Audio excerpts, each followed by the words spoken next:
अस्सलाम वालेकुम फ्रेंड्स, कैसे हैं आप सब। उम्मीद करती हूँ आप सब बिल्कुल खैर और आफ़ियत से होंगे और मैं भी आप सब की दुआओं के साथ बिल्कुल ठीक ठाक हूँ। सो फ्रेंड्स, आज मैं आई हूँ एक और मिरेकल स्टोरी लेकर और ये स्टोरी मेरे दिल के बहुत करीब है क्योंकि ये ज़्यादातर स्टोरी हम सारे जो नौजवान हैं उनसे रिलेट करती है, मिलती जुलती है। और ये जो स्टोरी है ये एक लड़के की है जिसे अपनी खोई हुई मोहब्बत वापस मिल गई, वो भी इस्तग़फ़ार की बरकत से। वैसे तो हम सब अपनी ज़िंदगी में अप्स एंड डाउन्स देखते हैं, लेकिन कुछ चीज़ हमें वाकई एक अलग ही लेवल पर ले जाती है। जब मैं ये स्टोरी सुन रही थी तो एकदम साइलेंट हो गई। सोचा ये ज़रूर आप लोगों के साथ शेयर करनी चाहिए, तो चलिए मैं शेयर करना शुरू करती हूँ आप लोगों के साथ। तो जो ये कहानी है, जिनकी ये कहानी है, उनका नाम यासिर है। एक दिन जो यासिर भाई हैं उन्होंने मुझे मैसेज किया इंस्टाग्राम पे और कहा कि बहन, मेरी एक कहानी है जो मैं किसी से शेयर नहीं कर पाया, शायद आपके साथ शेयर करूं तो कुछ दिल हल्का हो, कुछ हल्का महसूस करूं। मैंने सोचा ये काफ़ी इमोशनल हो सकता है, तो मैंने उनसे कहा कि ज़रूर यासिर भाई, आप अपना दिल खोल कर शेयर करें। और फिर उन्होंने मुझे अपनी स्टोरी बताई। वो सुनने के बाद मेरी आंखें भी बिल्कुल पानी पानी हो गई। तो चलिए शुरू करते हैं उनकी कहानी। यासिर की ज़िंदगी में एक लड़की थी जिसे वो बचपन से पसंद करते थे और उनका नाम यहाँ मैं चेंज करके बताना चाहूँगी कि उन्होंने कहा था कि रियल नेम एक्सपोज नहीं करने, क्योंकि कहीं अगर वो ये सुन रही हो ये वीडियो या अगर उनके कोई रिश्तेदार सुन रहे हो तो उनके लिए अच्छा नहीं होगा। तो मैं उनका नाम यहाँ पर ज़ोया बताऊँगी आप सबको, जो कि नेम चेंज्ड है, नाम बदल कर मैं बता रही हूँ। तो ज़ोया नाम की एक लड़की थी, दोनों एक ही स्कूल में पढ़ते थे और जब यासिर अपनी ज़िंदगी की राह पर आगे बढ़ रहे थे उनका प्यार भी साथ साथ बढ़ता गया। अब जैसे होता है ना, जब हम यंग होते हैं कुछ चीज़ें हम समझ नहीं पाते और प्यार को एक अजीब नज़रिए से देखने लगते हैं, बिल्कुल वैसे ही यासिर जी का भी प्यार बहुत ज़्यादा था, लेकिन वक्त के साथ कुछ मिसअंडरस्टैंडिंग्स आ गई थी। और वैसे भी मिसअंडरस्टैंडिंग तो हर रिलेशनशिप में आती है ना। कभी कभी एक छोटी सी बात इतनी बड़ी हो जाती है कि हम सोचते भी नहीं। मुझे याद है मेरी एक दोस्त ने कुछ ऐसी गलती की थी, चलो वो मैं बाद में बताऊंगी आप सबको। तो यासिर कहते हैं कि एक दिन ज़ोया से उनकी एक छोटी सी बात पर लड़ाई हो गई, छोटी सी मिसअंडरस्टैंडिंग हो गई, लेकिन दोनों ने अपने ईगो को बीच में आने दिया। यासिर कहते हैं कि उस दिन के बाद दोनों के रिश्तों में दूरियां बढ़ गई। उन्होंने ज़ोया से बात करने की कोशिश की, लेकिन ज़ोया का गुस्सा इतना ज़्यादा था कि उसने उससे बात ही नहीं की, उन्होंने बात करना बंद कर दिया। आप सब सोच रहे होंगे कि बस एक मिसअंडरस्टैंडिंग थी, फिर ठीक हो गया होगा, है ना? लेकिन नहीं, यही तो कहानी का ट्विस्ट है। यासिर का प्यार इतना गहरा था कि जब ज़ोया ने उससे दूरी बना ली तो उनके दिल पर एक बहुत ही बड़ी चोट लगी। ऐसा लगा कि दुनिया ही ख़त्म हो गई है, ज़िंदगी एकदम बेमकसद सी लगने लगी उनको। उन्होंने हर जगह ज़ोया को वापस पाने की कोशिश की, हर मुमकिन कोशिश की, लेकिन ज़ोया ने उनके एक भी मैसेज या कॉल का कोई रिप्लाई नहीं दिया। आपको पता है ना वो फीलिंग, जब आप अपना सब कुछ करके भी किसी को नहीं मना पाते। बस यासिर भी उसी फेज़ में थे। उन्हें समझ ही नहीं आता था कि वो क्या करे। लेकिन एक दिन जब उन्होंने अपना दिल हल्का करने के लिए अपनी अम्मी से बात की तो उनकी अम्मी ने उनसे एक बात कही। उन्होंने कहा, बेटा, जब इंसान से कुछ नहीं होता तो फिर अल्लाह से इस्तग़फ़ार करो।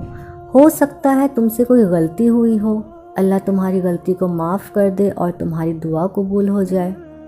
फिर यासिर ने पहली बार अपनी अम्मी की ये बात इतनी गहराई से सुनी। उन्होंने सोचा कि शायद अल्लाह ने उससे ज़ोया के लिए इम्तिहान में डाला हो और फिर उन्होंने इस्तग़फ़ार करना शुरू किया।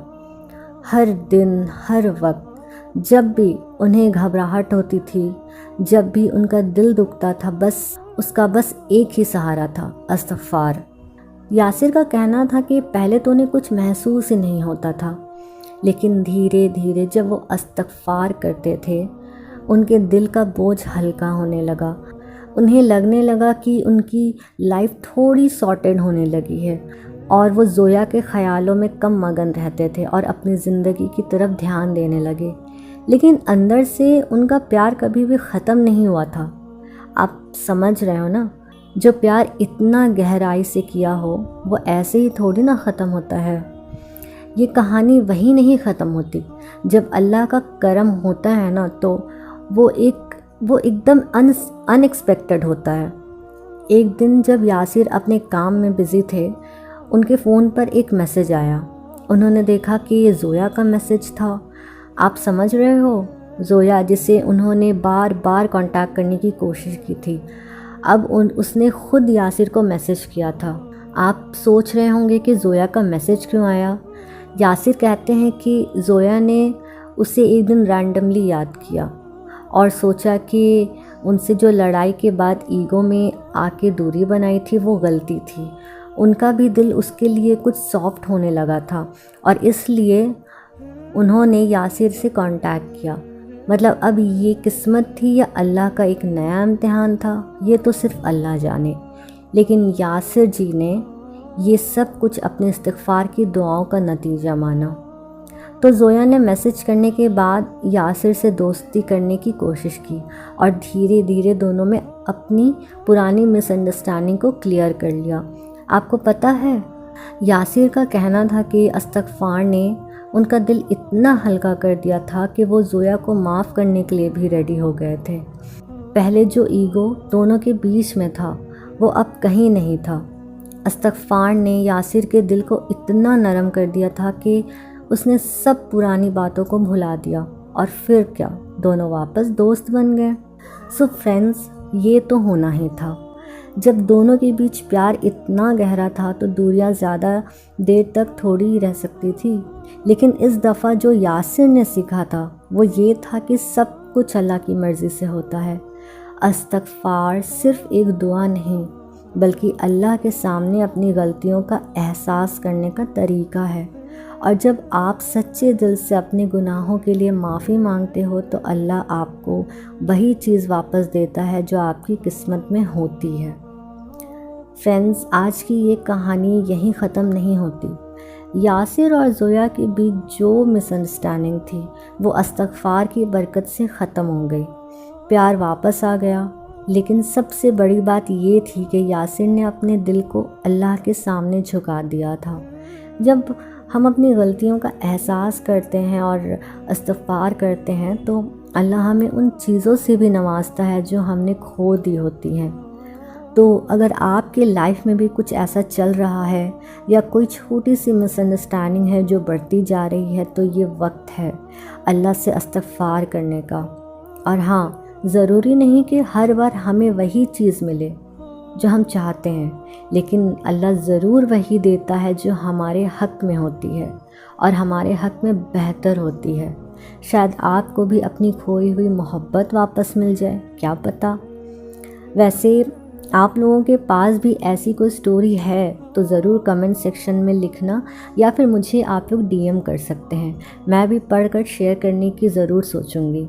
तो फ्रेंड्स, अगर आपको ये कहानी पसंद आई तो लाइक, शेयर एंड सब्सक्राइब ज़रूर करें और याद रखना, अल्लाह से कभी घबराना नहीं बल्कि इस्तिग़फ़ार करें और अपनी ज़िंदगी में जो चाहें उसके लिए दुआ करें।